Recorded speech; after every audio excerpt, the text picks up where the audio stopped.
So what's the difference between these two very popular VPNs, ExpressVPN and CyberGhost? Today we'll be giving you guys an idea of what sets them apart from each other. What I want to do is cover a couple of things that I feel you should probably know, like if they're secure and keep their privacy policies, if they're capable of holding up to streaming, torrenting, and speed, etc., all just in order to highlight the strengths and weaknesses. Regardless, VPNs are cybersecurity tools meant to encrypt your online activity and hide your data from snooping eyes. However, using a VPN that logs or shares your data is like trusting a thief with your wallet, so I don't recommend using VPNs that don't have strict no-logs policies, which prevent them from logging, stealing, or sharing your data. Now, both VPNs here claim to have a no-logs policy. It's just about which VPN provides us with enough evidence to prove it. CyberGhost has transparency reports that are there to show you if there are any, as you can tell, DMCA complaints or government subpoenas or police requests, so on and so forth. But they first got audited by Deloitte way late in the game, only back in 2022, and they've been operating since 2011, whereas with ExpressVPN, they consistently get audited to prove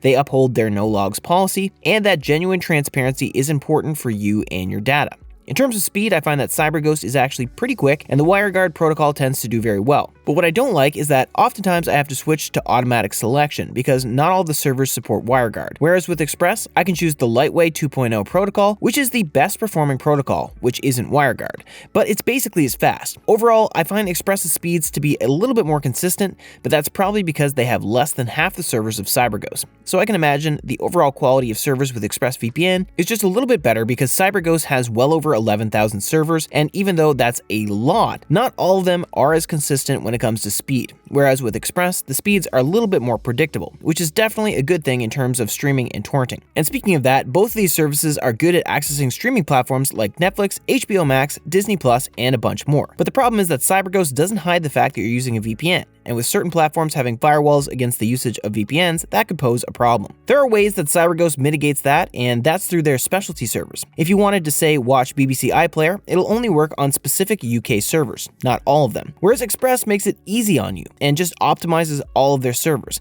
because they obfuscate the fact that they're a VPN, which works great for countries with firewalls and censorship. But they also have Indian servers, which conventional VPNs don't have, so you can access a bunch of Indian streaming services if you like. And as far as torrenting though, both VPNs allow for unlimited torrenting and they don't throttle your connection, so they both check that off. Moving on to features, Express has split tunneling, which lets you choose what to include and exclude on the VPN connection, while CyberGhost has something called exceptions, which just chooses the websites you don't want to pass through the CyberGhost network. Unfortunately, it's not available on iOS, and there are misconfiguring risks that can expose your IP unless you're on the peer-to-peer servers. With app rules, CyberGhost can launch and connect a VPN server automatically when you open up a specific application, so that's kind of convenient. But that's not exactly split tunneling. Still handy though. Besides the kill switch and split tunneling, both of these VPNs have a pop-up and malware blocker, but Express's beats out CyberGhost with 90% of ads blocked, while CyberGhost only blocks about 76%.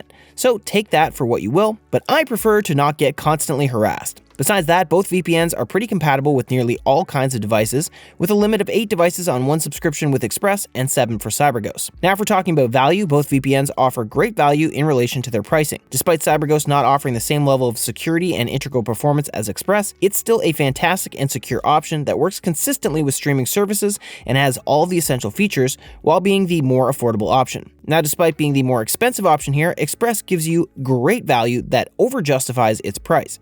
It's more responsive and intuitive, it has an extremely knowledgeable and professional customer support department, and it's the most secure VPN on the market right now. So even though you're paying slightly more per month, you're going to be getting a lot of value with Express. Besides that, these both come in with a money-back guarantee, 30 days for Express and 45 days on the longer-term plans for CyberGhost. So you can test them out for yourself, and if you don't like either one, you can just cancel and ask for a refund and get your money back. And if you're interested in getting either of them, I've pulled out the discount links and put them below for you. So after all that, what's the bottom line? Which one would I say is the better option?